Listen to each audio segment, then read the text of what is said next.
Oh shit, this fool Travis, he wants to get stranded. That's what he wants to happen. The motherfucker gonna wind up left at that damn lighthouse playing around with Strand, because you know Strand does not play. He'll leave a motherfucker quick. Anyway, some water walkers, they coming up for these damn kids off this beach. The kids are safe, but we don't know because they never showed that there was a fence in between the the beach and the where the walkers washed the shore and where the kids are playing on the beach. Okay, cool. They're smart. Anyway, Travis, he figured out that San Diego's gone, right? And it seemed like Strand is like in denial. That's what it seemed like at the time, because they found some log from the other boat.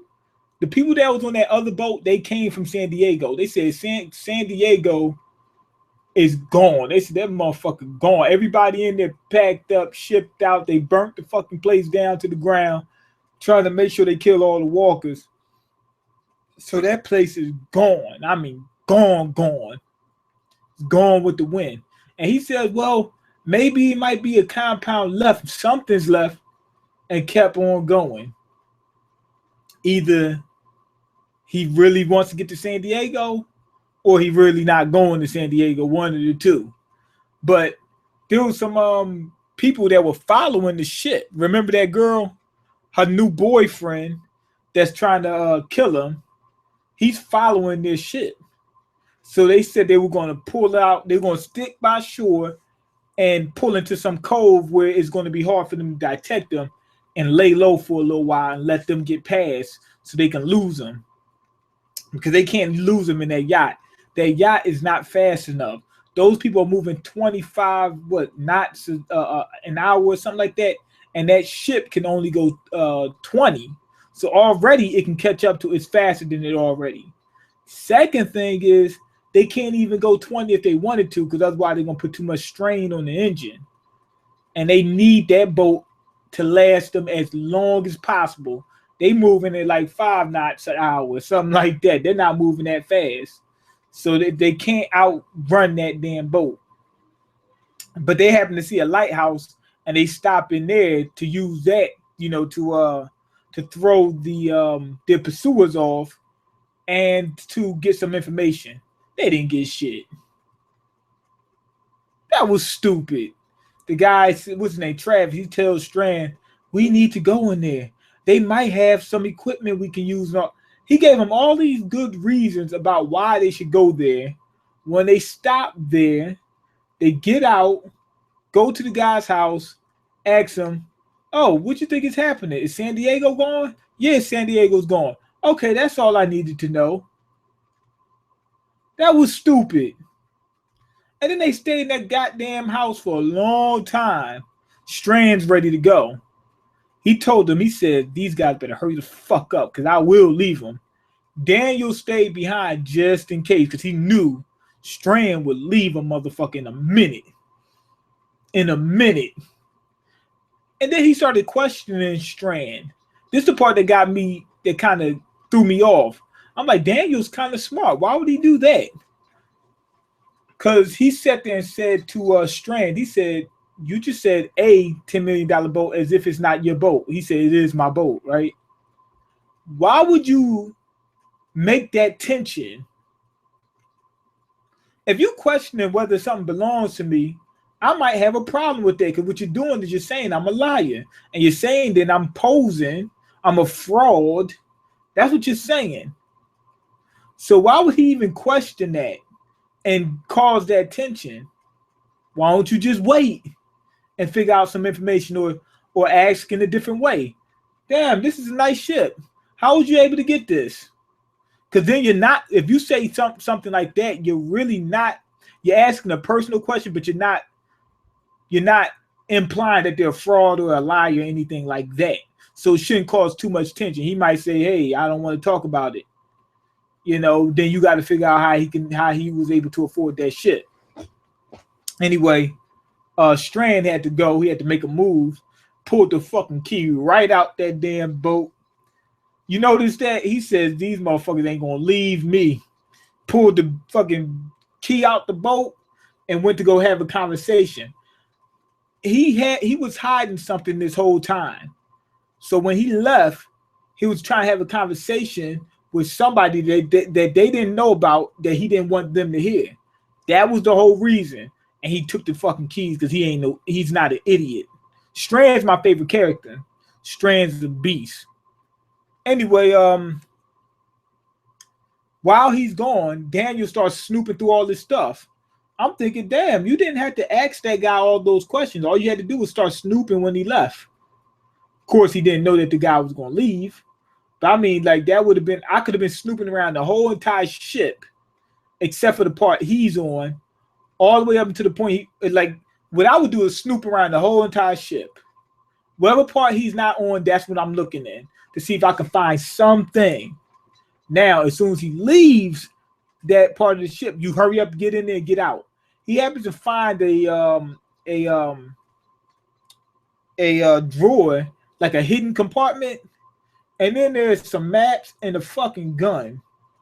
Now, when I seen that, I said, oh, okay, this dude's selling dope. He's running dope out of Mexico.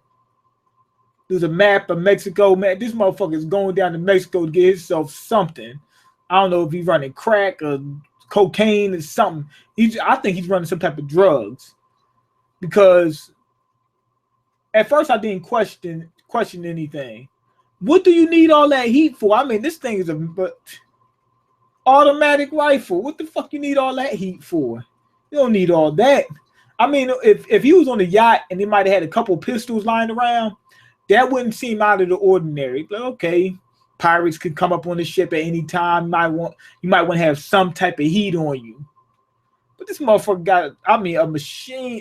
This motherfucker got a fucking automatic rifle. Oh my God, that's too much heat. So what does he have it for? And why does he want to go to Mexico? And he has a whole bunch of money that we don't know about.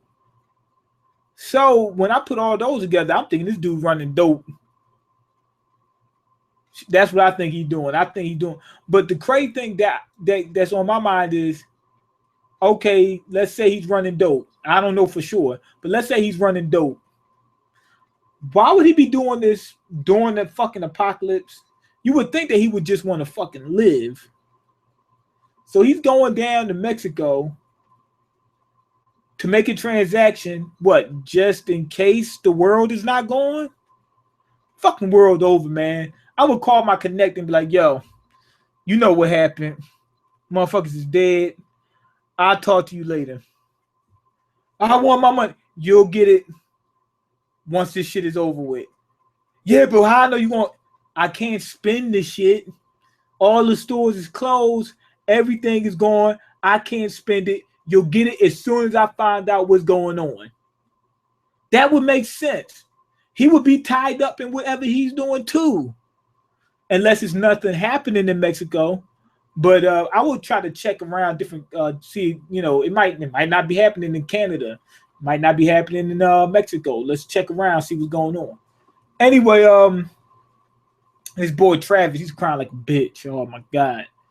Because the family at the lighthouse, they got walkers coming up on their land, and one of the kids, the oldest one, he's taking walkers out, and he shows Chris how to do it. And Travis is like, oh my God, I can't believe you're killing something that's already dead. And he really starts crying. This dude starts crying. He's sobbing. The fucking thing is dead. So if they run into a bunch of walkers and they got a weapon, what they supposed to do? Hold hands with the fucking walkers, sing Kumbaya? What you want him to do? You better be happy he's ready to take them out. You're soft. Get hard. Quick. Because you will be dead real quick. He wants to hold hands and sing Kumbaya with some goddamn walkers. The things are dead. He's not killing anybody. They're dead already. You poking a damn dead body. That's all you're doing. Plus, on top of that, it's better because you don't know how dead they are.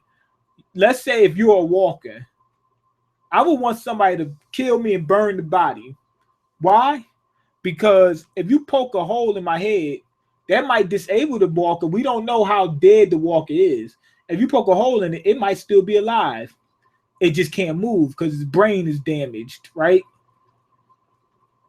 I don't want to be like alive as a walker, but not knowing what's going on and you don't know exactly what's going on with the walkers.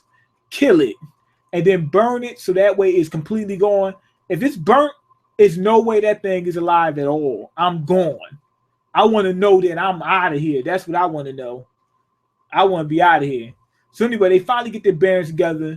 The son, Nick, he finds out that the dude's got some damn suicide drugs stashed, and one of the girls got into it. One of his little kids got into it. I think he was planning on committing suicide at one point, but I think he wanted to go out with the family. And the mom, I think, was kind of aware of what's going on, and she told Madison to take the kids. She said, "Hey, we're going to die." She said, "Please just take our kids so they can live." Madison, the girl dies, so Madison grabs a boy and tries to take him. Goes on the ship, Strand says, "If you don't put that back where you fight, throw it back in." Like it was a damn fish. Like she went fishing and she caught like a baby fish or something like that. And he said, "Throw it back. Throw it back." That's what he said. Throw it back. He said, "Put that shit back." And she had the audacity to say, "You don't get to decide who lives and dies." He didn't decide who lives and dies at all. Matter of fact, Daniel kind of knew that because when the dude came on the ship with the gun and said, "Give me my little brother, or I'm gonna kill everybody on here," and they let him go, he says he got a gun. He could take care of, he could take care of the mom and everything like that. So it is what it is. I would stay out of people's business. The mom was snooping so hard. If she wasn't snooping as hard as she was and just getting what she need, she could have left that area with a clean conscience without having to worry about anything. She told the guy, you have no right to tell somebody whether they should be able to stay on your ship or not. It's his ship. It's his ship. Stay the fuck out of people's business and leave that man alone. Like he said, be happy that you're on my ship. He said, you ain't got to save everybody. Just be happy that you're safe. You're saved. You're not really worried about much. Be happy. Shit, I would be happy as a motherfucker. Shit. Be like a kid in a damn candy store. Be like, put this one back. I'd be like, okay, yo, you gotta go. You gotta get off the boat. I'd have fought the kid to get him off the boat if Strand told me to. No, I'm joking. I wouldn't have done all that. But the point is, be happy that you're on that ship and stay the fuck out of people's business, because once you get in their business, now you're involved and now you're obligated. And now they're going to try to take over the guy's ship. So here's the problem. It's going to be a mutiny. Do they know how to pilot that damn ship? Because if they don't, they're going to need Strand. Let that man do what he got to do. Hurry up, get to Mexico. Bust whatever trap he getting ready to do. Bust that out. Whatever drug deal he got going on, bust that out. Get back on the ship and get the hell on. And you'll be all right from there. And leave that motherfucker alone. Anyway, this episode, I wasn't really feeling it as much as the other episodes. It wasn't terrible or anything like that. I'm going to give it like a 3.5. Really nothing exciting came up except that we find out that there's more to Strand than meets the eye. We kind of figured that before, but now we know. And then they just stopped at a place for a minute, got rid of the pursuers. They really didn't do much in this episode. And then Travis was being a bitch. Don't get me wrong, if that's what he is, cool. But I mean, the stuff is it's like unlogical. He's like, you just killed the dead body. Yeah, the motherfucker's already dead. Okay? Let's call it what it is. Daniel, that's my boy. I liked him. He did all right in this episode. It just was weird that you would question somebody like that and cause tension when you didn't have to. That's just was weird. But I can understand somebody doing it. People do stuff like that. He might have not been thinking that, oh, I might not ever get a chance to snoop around because he's been up this whole time. He hasn't went to sleep. You know what I mean? He hasn't slept. He's been up for 3 days. So he don't know whether he's going to get a shot to even look. You know, to even take a peep around and whatnot. Yeah, but the dude had a damn trap phone. He had one of them damn old flip phones, a trap. You know this. You know that's a trap phone. No, I'm joking. But the way he was using that phone sounded like a drug deal or something. But I'm kind of curious as to why they would be doing that type of deal when all this stuff is going on. It just don't make any sense. So it's probably more to the story than we know. Okay, Strand finna do some freeway Rick Ross shit. Yup. That's what he is. He got a mansion, got a yacht, all that bought off of dope. Man, this dude moving a lot. Okay, what's the point of this show? Aside from zombie survival, what's the difference from this and The Walking Dead? The difference between this and The Walking Dead is this is going on while Rick is in a coma and it's on the West Coast. So basically, the thing we get from Fear the Walking Dead is we're going to get some answer as to what was going on before Rick, came about the coma, how things started, how it was before Rick came out the coma. Because we're going to start seeing where people started going crazy at the beginning. Because when Rick came out, stuff was already it was hell already. So now we're getting to see what the government was doing and stuff like that. Once we get that out the way, then the difference between this show and the other show is absolutely nothing. It's just going to be another story. Will I still watch it, even if it's the same stuff going on? Yeah, why not? You know what I'm saying? Because the only difference, I mean, we are getting something different. It's a different story. It's figuring out what's going on in the West Coast. I mean, it could still be good, but it really wouldn't be adding much. It would kind of overlap. So I don't see this series going on for long. I'm thinking they're just going to tie this up into The Walking Dead until we get to the point where we're at in The Walking Dead. Like for instance, when I'm guessing when by the time Rick is at the damn is at the prison, when they're like deep in the apocalypse, I'm thinking that's when the show gonna stop, because there's really nothing more we can get out of it at that point. Really nothing we can get out of it other than, okay, this is just a different twist. That's it. Okay, same stuff, but it looked different. Same car, different paint. So I think it's gonna stop there once we start getting deep into the apocalypse. But before that, I think we just getting the story about how the apocalypse started and whatnot. But yeah, this episode wasn't all that great. It really wasn't. That's why I gave it a 3.5. It was kind of slow. Nothing much really happened. They stopped at a lighthouse. The family was psycho, and they left.